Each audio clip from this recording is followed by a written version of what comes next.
at the end of the day, what I always kind of challenge my team to think about and myself personally is, am I having an impact, right? And am I really grounding an organization in remembering that the organization is only successful if we have amazing people?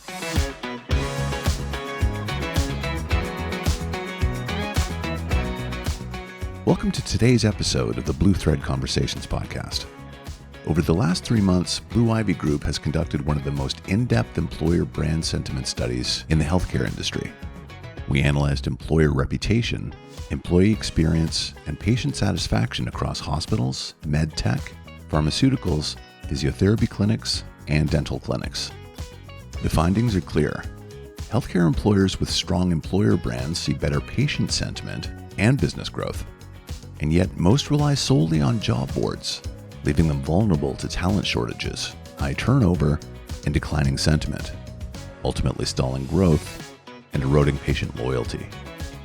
Today we're joined by Megan Ambers, Chief People Officer at Ivy Rehab, recently recognized as one of the best places to work in healthcare in 2024.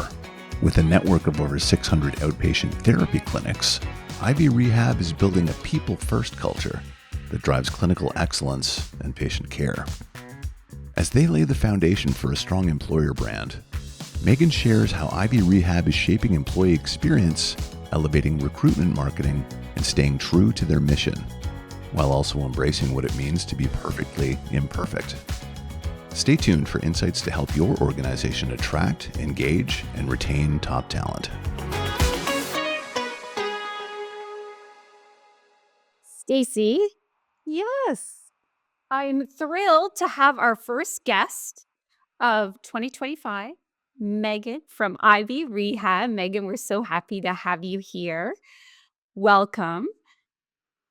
First, I have to say I'm sorry, Megan, for scheduling this after Super Bowl Sunday. Who are you cheering for, Megan? Are you happy today or are you sad? How are you feeling? You know, I am mostly cheering for great appetizers during the game. So it's a win no matter what, but was thrilled to see the Eagles take a victory last night. So thank you for that. Now, were you also watching the game? Did you cheer anyone in particular? I won't mention who I was cheering for, so that will tell you. Go Taylor Swift. Stace, who were you cheering for? I'm going to admit, Leandra, I also was cheering for the Chiefs. Yes. But it was all together because of the interoffice poll we did on who was going to win a number of items, including what Taylor Swift was going to wear, when we would pan to Taylor Swift, if he was going to propose to her after winning. So I was a little disappointed, but it was a good show. It was a good show. Now, how do I take us from the Super Bowl, Megan and Stacy, to healthcare, retention, attraction, culture? I'm going to do it. So, Megan, we're excited to start with you because we are actually working on incredible research in the healthcare industry.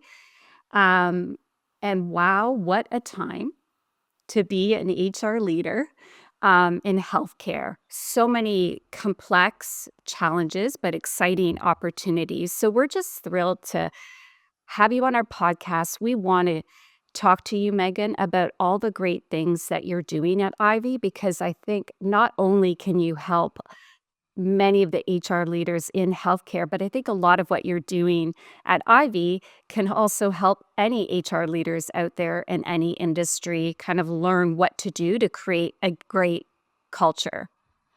If we have time too, Megan, I would also love to chat with you about HR in general. I think, you're someone, I've had the pleasure of working with you over the past year, and you're really passionate and very good at what you do. And I don't know about you, Megan. I'm a former HR professional. I want to see people continue to be attracted to this work, right? Because it's exciting. There's so much opportunity. So wouldn't mind kind of getting your thoughts on why you do what you do and what you love about what you do. So where do we start? Stace, Maybe we'll start like what we've seen. I mean, both Stacy, Megan, we've had a conversation about this, just the current landscape in healthcare. So, like, let's start there. Stacy, Megan, what are you seeing, and why does it make it such a complex landscape for people and culture? Yeah. Well, I'll start with some of the stats, like overarching, with the healthcare industry because it really is quite shocking and I think exciting for those working in HR, employer brand. So by 2032, the U.S. Bureau suggests that there will be 2.6 million jobs that need to be added to the healthcare sector, which is more than any other sector there is. Interesting in Canada, in the next 5 years, they say that 1 in every 5 job postings will go unfilled. So that's pretty significant. Then add a little bit of a layer of what, Megan, you have to deal with. 21% of growth in demand will be happening in the physiotherapy space. So it, amongst all healthcare, is the one that is going to be the most tasked with attracting talent and dealing with retention issues. Is that all data, Megan, that you're really familiar with? It is, and, it's not surprising. The entire healthcare industry is facing this challenge, and we have been for a number of years now, right? So, as you think about the pandemic in 2020 and how that affected the availability of labor, how that compounded, labor wage rates, and then also had some influence on people's interest in going into healthcare. And then you kind of fast forward a little bit, and it's just been unpredictable and volatile, right? There's no better way to say it in the healthcare landscape. But it is really about creating a differentiated experience for teammates and caregivers coming into an organization. And that's really kind of the secret sauce, and it's not really a secret. But when we think about just the outpatient therapy space, and we offer multitudes of different types of therapies, but let's just pick on physical therapy for the moment, right? As we look at the projections for physical therapy, by 2033, we're actually going to be at a deficit of about 37,000 therapists across the United States. And so when you pair that with aging demographics, the need for alternatives in recovery versus just surgical, and the benefits that can come from some of these ancillary treatments, it really puts a compounding pressure on our universities, on our ability to drive kind of a brand and an interest in the profession itself to create that sustainability. It also challenges us to think differently about the workforce, right? So how can we, keep folks engaged longer? How can we maybe convince some folks who are in retirement that maybe they are open to treating a few days a week, and really be creative in terms of meeting that workforce demand? Megan, would love to know a little bit more. I mean, you've just recently, right, been recognized one of the top workplaces in healthcare, which congratulations on that award. But tell us a little bit about your secret sauce. Like, how are you kind of attracting and retaining talent given this complex and challenging landscape in healthcare?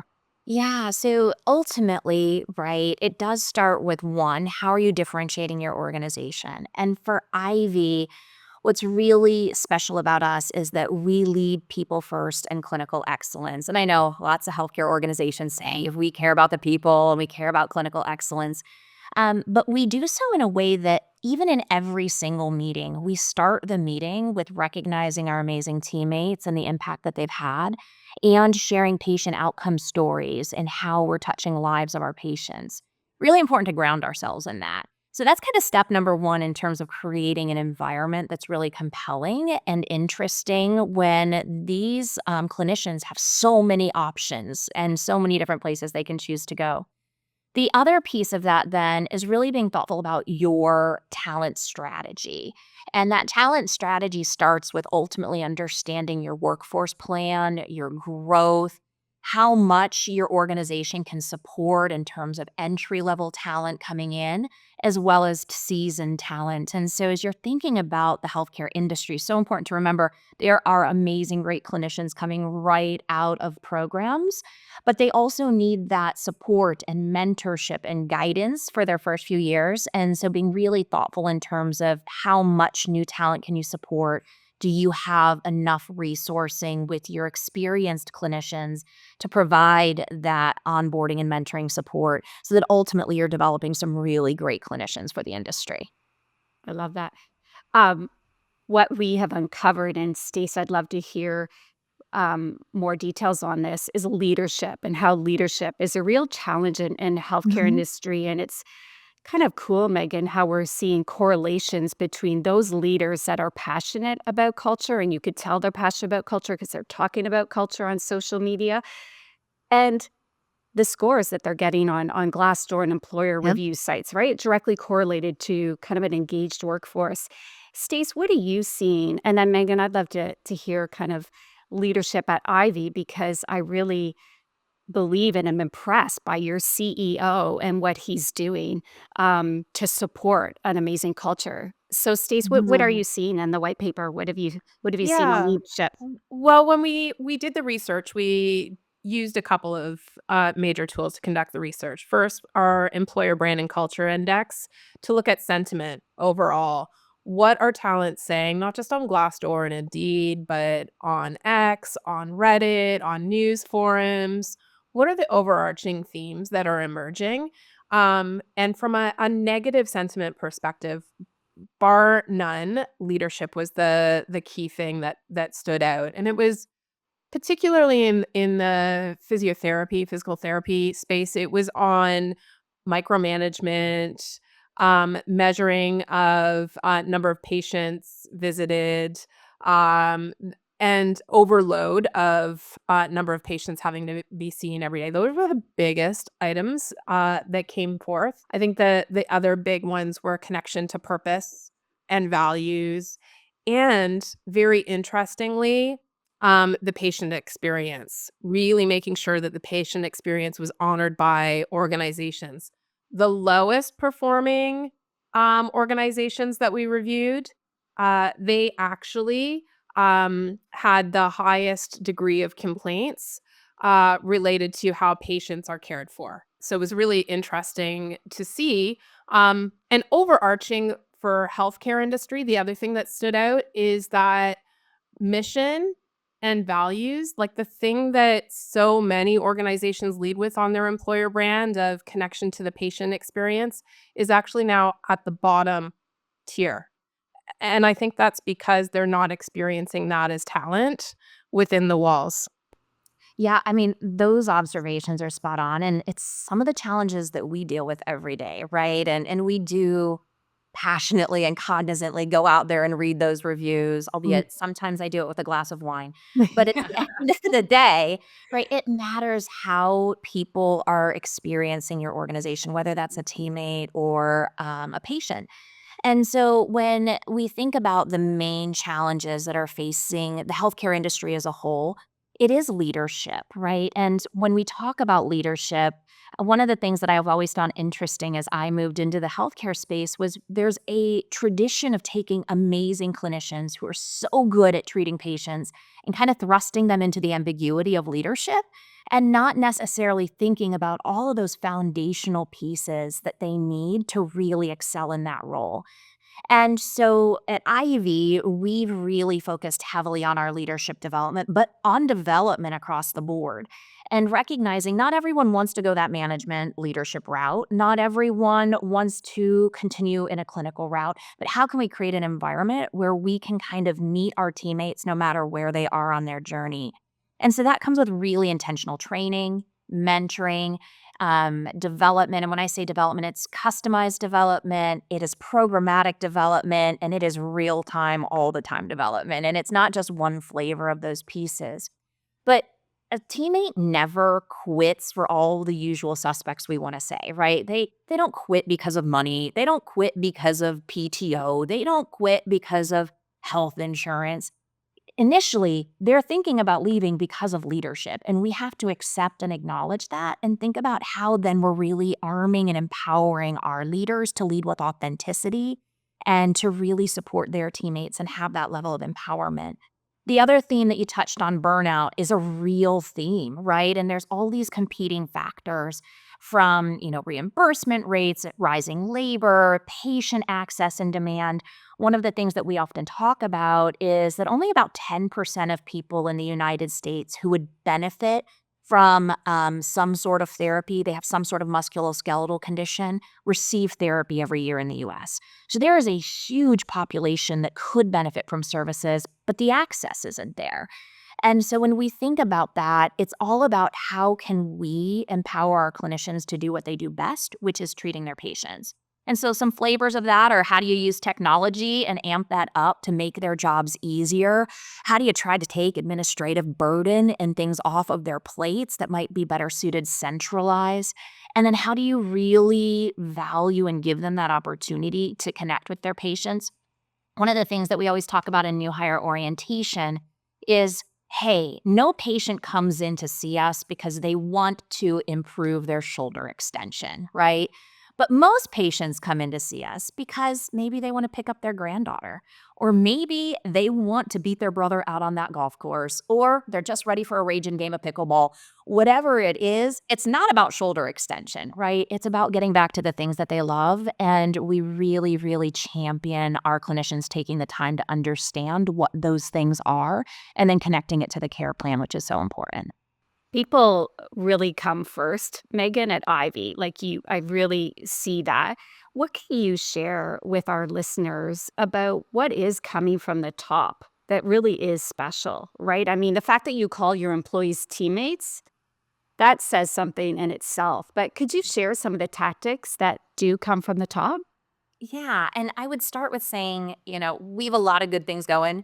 We have a lot of mistakes and things Mhm. that we figure out along the way as well. And so our CEO likes to say, hey, I just need you all to be perfectly imperfect, right? Yeah. And that really resounds like, try new things, push boundaries, try to make this a special place. And if you fall a few times, there's a strong support for kind of this freedom to fail. And Yeah, right. take a lesson from it, but try new things, because we're never going to win really if we're continuing to just be complacent in the way that we approach things. I will say that our CEO, Michael Rucker, he's fabulous. He is part of the reason why I joined Ivy, right? The energy, the commitment to culture, the leading people first. But it doesn't stop with just Michael. Every member of our executive leadership team is hugely engaged and leaning in, all the way down to every single clinic director. And every chance I have to be in front of the organization, I always say, listen, there is no chance that Michael or I are the most important leaders in this organization, because we just aren't. It is our clinic directors who touch 90% of our teammates every single day. It would be impossible for me to touch and reach out in a meaningful way every single one of our teammates every day. But that group, that empowered group of leaders who are really passionate about what they do, they can. And so it's kind of, how do we bring both ends of the spectrum together to create a culture where, again, it all matters, people really matter, and a leadership team that supports, believes, and empowers that that's how we win, but also recognizes we are going to mess some stuff up from time to time. And yeah, we have had some bad teammate reviews, and we have absolutely had some difficult patient feedback, but it's what we do with that feedback that really matters. And I'm Yeah. just curious a little bit, as you think about how organizations bring culture to life, right? And we kind of joke all the time and say, listen, like, we've got some Kool-Aid here we're drinking at Ivy. But any thoughts that you have or reflections on your interaction with us, anything that you think we could be doing differently or better as we are working to bring our external brand to life? Oh, wow. Megan, I think one thing, and you're on the track, and I love what you're doing, is positioning, right? Knowing who you are, because there's a shortage, right? Any organization may be like, we'll take any clinician. If you're breathing, we'll take you. We need you. But no, this is who we are. You've gone through the work, like, you stay true to your values. You stayed true to your mission. You've now gone through the work to understand what matters most to your teammates, and you're going to honor that. And this is who we are. And if you don't fit or, aren't aligned with who we are, that's okay. We're not for you. And I think that is so important. And many organizations forget to do that because they're just so fixated on we need bodies, we need bodies. Um, so I will call that out, Megan, is just continuing to stay true to who you are. And I love that you're doing both. You're ensuring that your commitments continue to be lived in the organization and it's experienced across all levels of leaders, across your teammates, but also making sure that you share your story, because I think you've been very, I don't know if the word modest, but you haven't shared with people all the amazing things that you're doing at Ivy, and more people need to be aware of Ivy, and the opportunities that exist and all the great things that you're doing. Well, thank you so Stace, much would for you add that. anything? Yeah, no, it's been a joy working with you. Joy. Well, I'll say this. So already, Megan, Ivy Rehab is in the top quartile Mm. of the organizations we looked at across the US from a sentiment perspective. What I didn't say earlier in the conversation is what we also did was we benchmarked employee sentiment against patient sentiment. So we looked at how patients are reviewing those said employers on Google reviews, Yelp reviews, and Health Grade reviews. And what was mind blowing is that there was a direct correlation to positive employee sentiment and patient sentiment, and you're at that top quartile. So you are, as Leandra said, already doing so many amazing things. I think amazing brands, like to sustain amazing brands, it can't be all of this great work you're doing can't just be owned by HR. It'll kind of Mhm. potentially go into the HR graveyard. It has to be owned and led by leaders. So we've talked a lot about leaders. You have incredible leaders. Would love to see them a part of sustaining the employer brand, talking about those EVP pillars this year. It's all the things that talent wants in the industry, you are doing really, really well. So it's about talking about those things, answering the problems. You said it so beautifully about the patient. The problem isn't the extension. The problem you're solving is allowing them to pick up their grandchild. It's the same thing with the EVP and the storytelling. Everyone needs to be a part of that storytelling, not just a static careers site. And I think if the leaders can start to talk through that, and show that it's not just the organization talking about what a great place it is, but the leaders across the board. I think that will be phenomenal in the year ahead. And then breaking out from just job boards, that would be the other thing I would say. Yeah, no, the feedback is spot on, and I just want to reemphasize how great this partnership has been. We admittedly were kind of passive on Mm. managing our employer brand, and it wasn't until we really engaged to say like, "Hey, we think we need to do more to differentiate ourselves." And we have to be in a position where we can take a disproportionate share of that labor market, right? And we know that, right? So as long as we can continue to be at our best and take that disproportionate share, there isn't a labor shortage for us. And we are committed to continuing to cultivate interest in this profession and grow the career. But it has been really passive up to this point. And so, really understanding our teammate value proposition, making sure that that's authentic to who we are, and so many iterations until we finally got it right. And then bringing that to life in an employer brand that is, again, reflective of who we are, right? And we are not going to come to the table and say that we're perfect because, as I mentioned, we're imperfectly perfect. Mhm. But, we do have to recognize, like, if we're not authentic about who we are and what we do and what it's like to work at Ivy, it's just gonna be a mismatch all the way through the journey, and that's not what we want for any teammate. But, hear you loud and clear. Job boards, I'd love to touch on. They are the struggle, and I think probably maybe the vein of existence for all talent acquisition leaders out there and HR leaders. It is just the endless, budget item that keeps on Mm. coming, And so as you think about differentiating a little bit, any thoughts that you would just share in terms of strategy, high level? Yeah. I think what we know is that 70% of the talent that organizations are trying to attract are not on job boards. And those tend to be your high potential, high performing gems that are Mhm. just too busy to be making a trek over to job boards. So we end up every organization has ended up in this cycle of spending more and more on programmatic job advertising, branding on job boards. And there's components that are important. Um, but with your employer brand, being really intentional of targeting ads. I think you need to serve 7 digital ads to target audience before they will consider making a move, much like when we're shopping.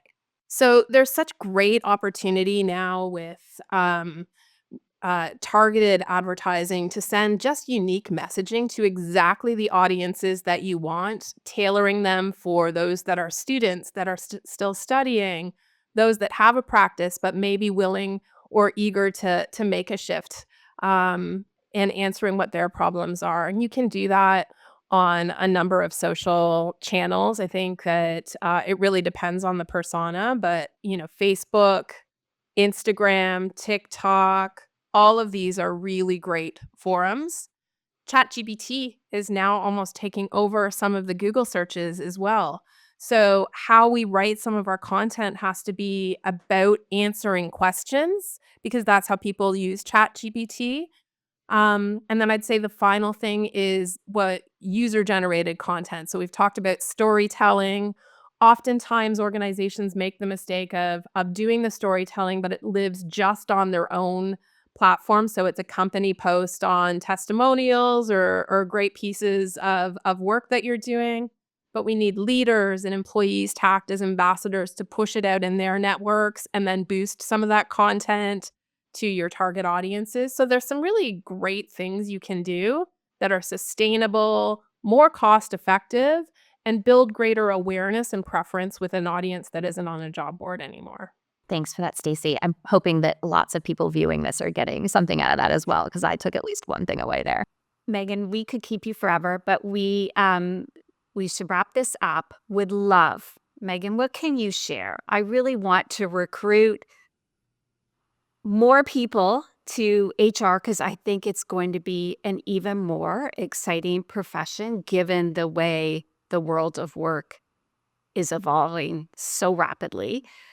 What do you love? Because Megan, honestly, you are just a standout HR professional. I have so much respect for you, and you truly are passionate about the work that you do. What do you love about it? Why do you do what you do, my friend?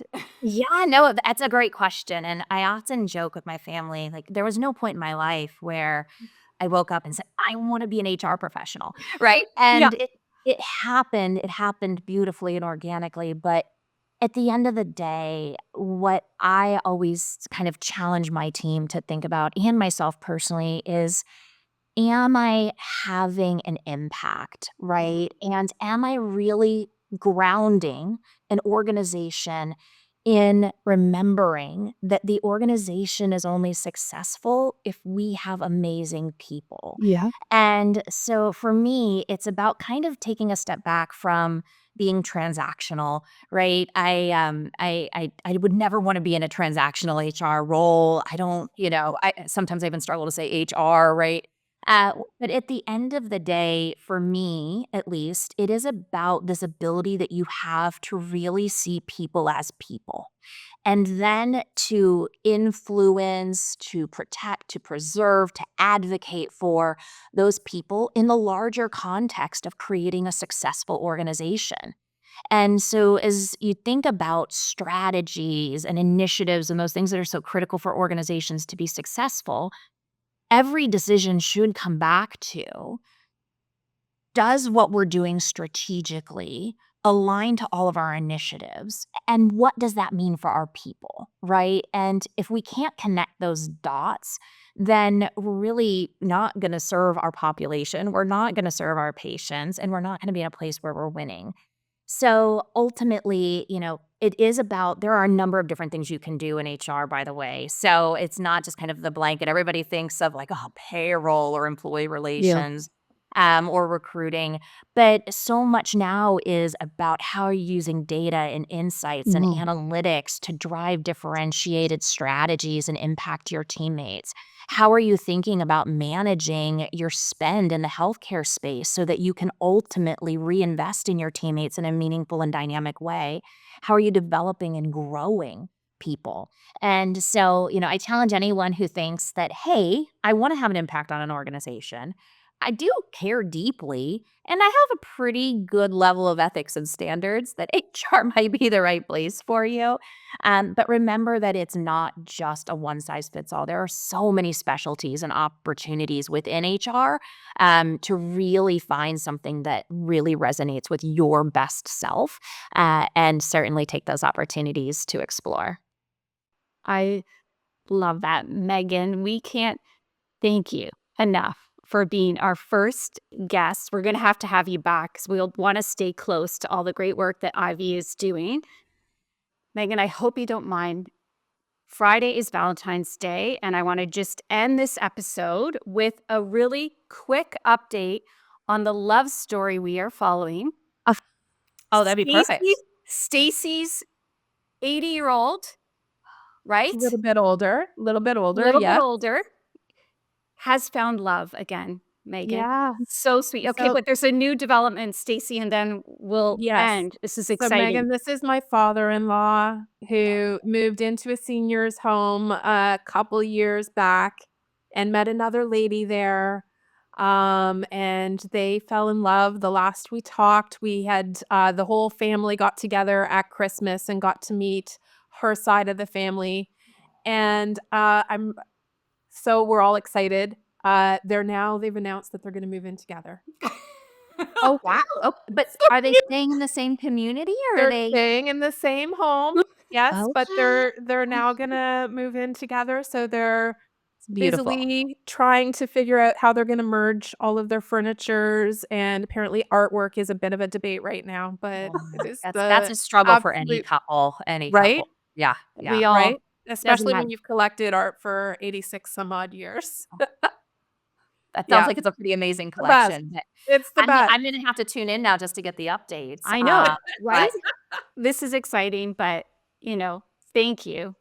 It's an Yeah. exciting year ahead, Megan, filled with love, but also a lot of challenge. And I love, what is it? We're perfectly imperfect. I love that. Yeah. But thank you again, Megan. We No, really thank appreciate you. your partnership and having you on as our guest. Megan, and it does, like, everything that you talk about comes across. It comes across in the way people talk about you. It Mhm. comes across when we reviewed all of the competitors' websites, career sites, the genuine way that you all talk about the organization, your people. It comes across throughout. So you mentioned authenticity, and it truly is a beautiful story.